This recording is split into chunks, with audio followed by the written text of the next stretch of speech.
Scott Thompson here. We're here in the shop, and I'm working on a wine cellar door for a client. Today, I thought we'd talk a little bit about making rings when you don't have to make a lot of them, and they're going to be captured by something else. So this is 3/16 by 1, and I'm going to bend two essentially teardrop shapes, and then cut them and connect them. That's how I do a small number of rings. There's lots of ways to make rings, but in this case, I want to quickly make just 2 rings.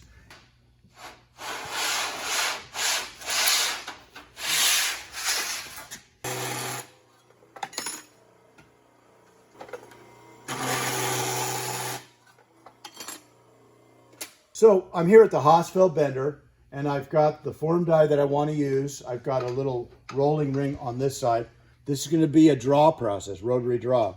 So I've got the rotary draw set up. I'm going to tighten it up to the bar, to the flat bar. I'm going to pull it a little bit, then I'm going to readjust the dog a little bit to get really tight to the form die, and then I'm going to rotate it around like that.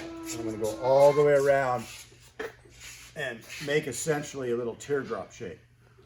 What I've done is I've bent much more than 50% of the circle. So I'm going to do a specific layout so that the cuts appear where I want them to be. So get that to go both ways. I just want to have 2 parallel lines that are 3 inches apart. I need to then have a center line, which will be 1.5 inches. And again, this is a 3-inch OD ring. I've described the outer dimension and the center line. And all I'm going to do is I'm going to rotate this around so that this part of the circle is touching the line and that part is touching the line. So I'm just going to take a square, really square block and mark up on this side. And I'm going to mark up, where the circle is tangent to the line.